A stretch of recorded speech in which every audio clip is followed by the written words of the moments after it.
Never thought, a year or two ago, I'd be sitting in front of 200 people and getting a chance to spread the word of inclusion. But I think as an athlete, and there's many athletes on this call, you get your power and voice from your athletics. And I guess I was confused in thinking that's where I got my voice and that's who I am. And I relied on, if I was winning, I was doing well. If I wasn't winning, then I'm a bad person, or I'm not prepared, or there's something wrong with me. And I'm sure a lot of athletes can relate.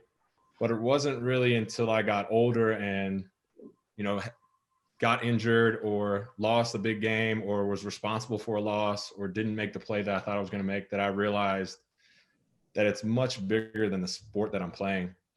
And eventually my life as an athlete's going to end, and seeing these athletes and being able to talk to them, and even the athletes I've met over the last, 10 years, every time I talk to them, they rarely talk about football.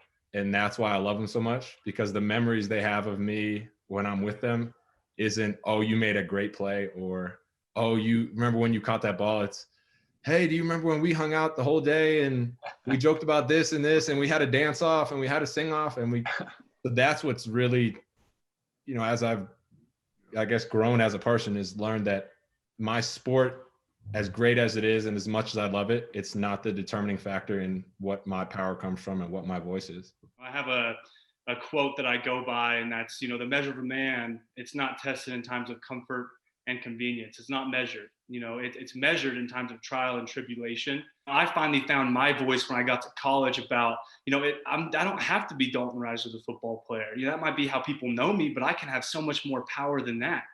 Tim, you mentioned I'm a small town boy. You're exactly right. I grew up in a town of 800 people. I was the 250-pound, 10-year-old kid in the nosebleeds watching Bronco games, eating chicken tenders and drinking Diet Cokes, dreaming about what it would be like to be a Denver Bronco. And I made that dream come true. And I look at that, and I'm 6'5", 300 pounds. I didn't work hard to be that. I might have worked pretty hard to weigh 300 pounds. I love to eat my food. But man, I was blessed. I was blessed with that size. And I'm so thankful for that, because it gives me a platform to be able to play in the NFL and impact lives around the world and have my voice be heard. And Tim, you talked about at the beginning, are we going to be athletes or people of status, of celebrities? Are we going to use our voice to benefit ourselves and talk about ourselves in our house or a chain we have, whatever it may be? Or are we going to use our platform to do good and leave a legacy? Because football could end tomorrow. With how clumsy I am, I could wake up and walk down the stairs and I could be done playing football tomorrow morning. Easily could happen. So what legacy will we leave far beyond the football field, in my case and in Mack's case? And that's what's most important to me. That's why I got involved with Special Olympics. We talk about inclusion and using the power of sport or health or leadership to make a difference in this world. And what we need is more inclusion. What we need is kindness. We need people that are uplifting each other. And that's what I believe in. That's how I'm using my platform. That's why I'm so proud to be a part of Special Olympics.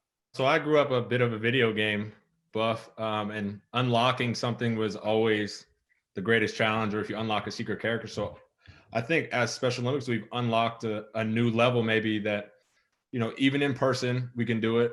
But when a pandemic hits the world, we're still able to connect and show inclusion throughout the world. So there's really nothing that can stop us. And we've unlocked this new level of opportunity, really, for Special Olympics to spread the message. And like Brooklyn said, we really have built the format for how the ship should be sailed. And we can just continue to do it, and I guess continue to unlock some more levels. Nice.